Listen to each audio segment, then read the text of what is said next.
What's going on, Internet? Eric Bandholz here with Beardbrand, and today moving on to chapter number 2 in the Book of Reminders. Okay, in chapter number 1, we talked about how breathing is your first love. In chapter number 2, what we're talking about is how love is your first gift. So let's go ahead and get in there. Your first gift is the moment right after your first breath, when you are brought to your mother. As you lie with your family, you express your love and devotion to them. That bond created between child and mother is one of the strongest bonds in humanity. It's built on the foundation of love. As we age, we become more reserved with sharing our love.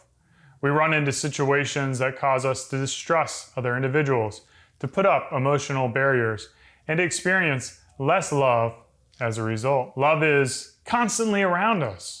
Although it may not be expressed in tangible ways, too often the word love is reserved only for family and partners. Many men are taught that displaying acts of love is not appropriate, and that cold, logical communication is the proper way to communicate.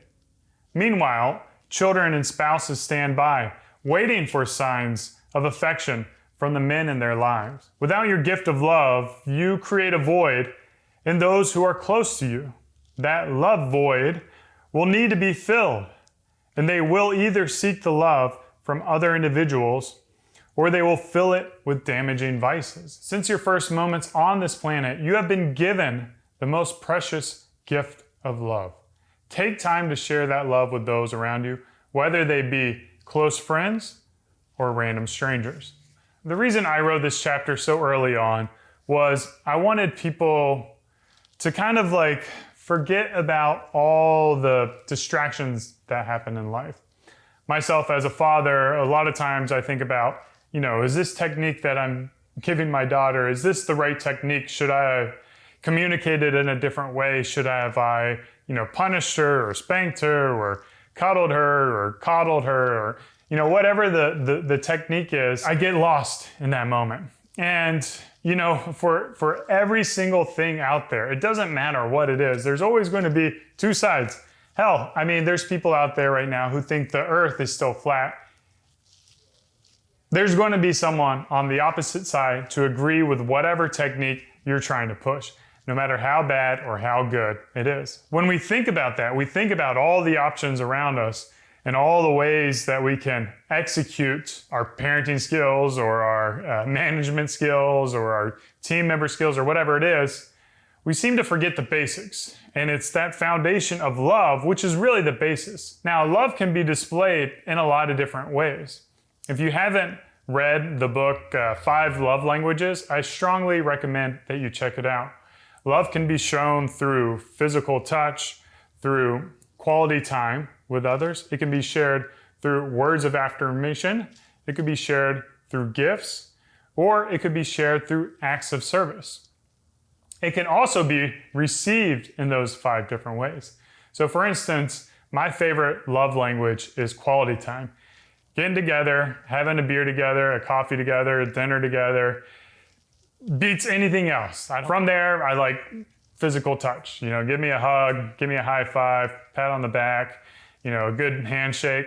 Those kind of things really go far with me versus acts of service. I don't like acts of service actually because I feel like I have to repay that debt, and I hate doing acts of service.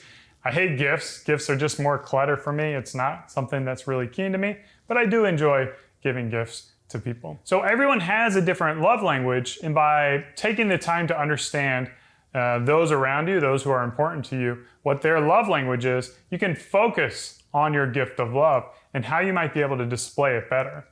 As you're able to display that love to those around you more efficiently and more effectively, you're going to find that that bond is stronger. If you're a dad out there, as your child grows, what they really want to know is that they feel that love from their parents, from you, and that they can take risk in life knowing that you're always going to love them no matter what.